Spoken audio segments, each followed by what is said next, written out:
What's going on YouTube? It's your boy Secret Artist and it's Top Secret Connoisseur. Keep it real with me and I keep it 100. Kings and queens, yeah, shout out my gunners. And trust no bitch, don't trust my tight circle. This is a little bit more on a serious note, you know? I know you guys probably see me with the same head wrap and then my same sweater. Yes, it's in the same day. But I thought I'd bring to light of the current situations that are going on around the world. When it comes down to NATO, when it comes down to the documentation of the vaccinations, when it comes down to the president and the prime minister. I'm not going to say too much. I'm going to withhold my tongue so I don't get shadow banned, I don't get censored in enlightening of all this misinformation, disinformation, bullshit. Because that's what it is. Clear as day, it's bullshit, right? And from what I've been seeing as of late, there is a lot of corruption that is at hand, that we are with enduring at the very moment. We, the people, need to stand up and fight that. But how do you fight that if the tyrannical left keeps on trying to put their foot on the people's throats to stifle and to hinder you from saying anything, right? It's very hard nowadays to even speak your mind freely, or they're gonna call you a misogynist, they're gonna call you a sexist, they're gonna call you a racist. Whatever that means. I don't give two shits what you have to say and what you have to think. Speak your mind freely and think. That's why they're getting upset that the fact that Elon Musk has bought Twitter. And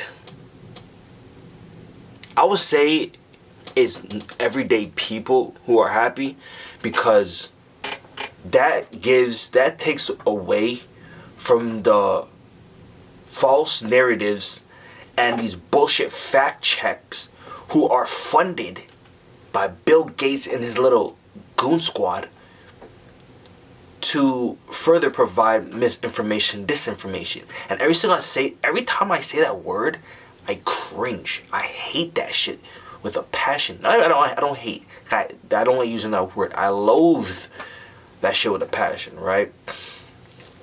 I feel like the Supreme Courts in America and the highest level of whatever court is, federal court is in Canada, need to put their foot down. Enough is enough. These judges are being bought out.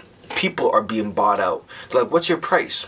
Don't worry, I'm going to slap that on.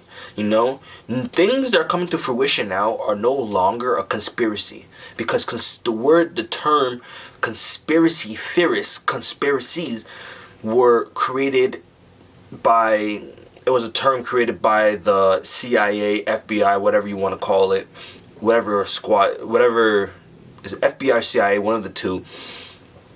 To basically to throw people off. They created this back in the day to throw people off of spreading the truth, because they don't want you knowing the truth. They'd rather to keep you in a box, because humans are just, as they say in books, I'm not going to quote anybody, but humans are just basically just wasteful, just waste, you know, just eat and pollute the environment.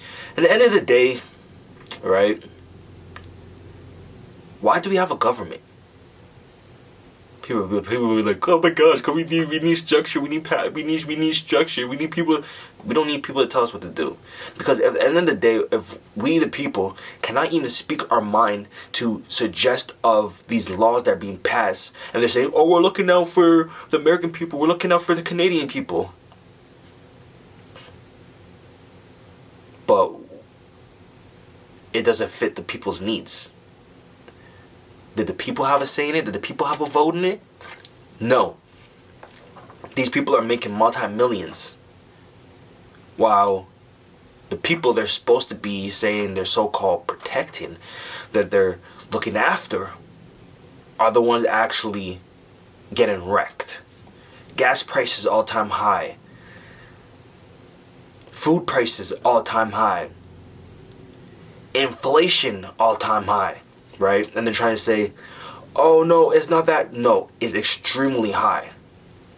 It's gone. It's out of reach at this moment. You feel me?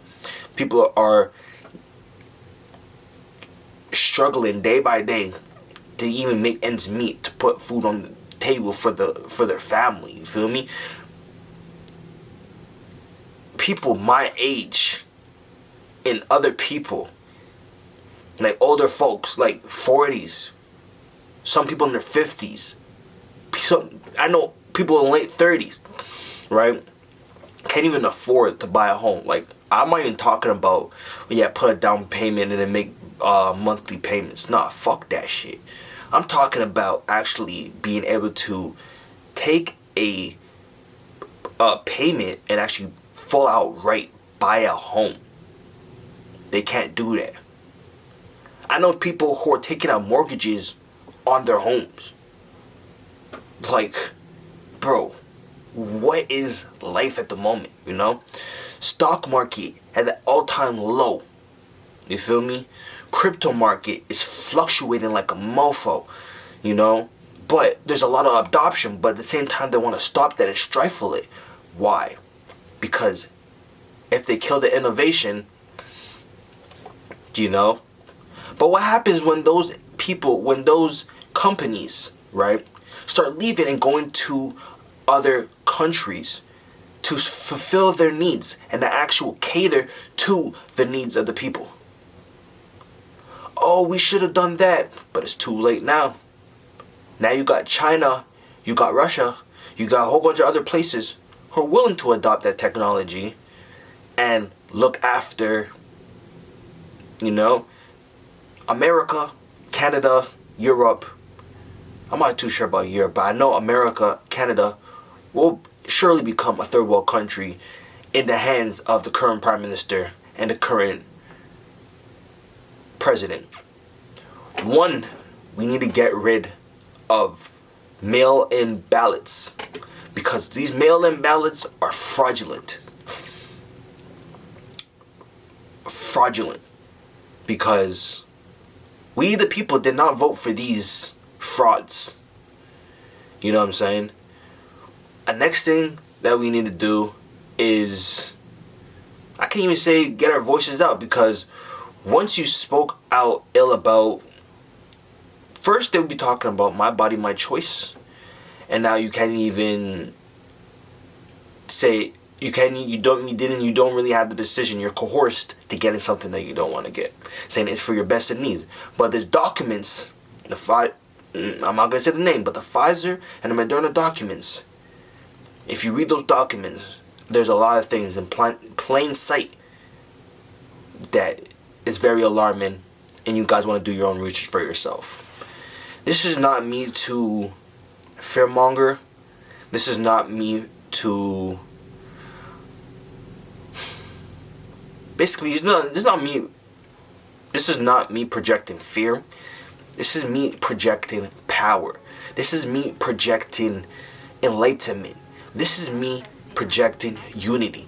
If we, the people, come together as one and put our foot down, and we basically demand what's best for us and our future generation, we, the people, can make a big difference. And with someone in Canada like Pierre Poilievre and Trump, the countries of Canada and America will be in better hands and will be looked after accordingly. They will look after the people, not look after their own line in other pockets, to keep fulfilling their own needs, their selfish needs, and to butter up their friends' pockets. I am not going to call out any names, but I believe that we need a change, and I believe that we, the people, can make the change. So, for 2030, I want to run. I eventually want to run for the Prime Minister of Canada. 100%. 100%. Because if you look at it, there is no people of color that has ever been in power to lead the people. And I think I could make a revolutionary change for the people, by the people, and cater to everybody. I will see no racism. I will see no gender. Everyone is equal. Everything is fair. So vote for me today. And just like that, I'll be back with another video. So don't forget to like, comment, subscribe, turn on post notifications, and share your comments down below. Watching the time was gonna stop. You know I got a shot. It was written from the start. Half man, half machine. It got me feeling like I'm Tony Stark.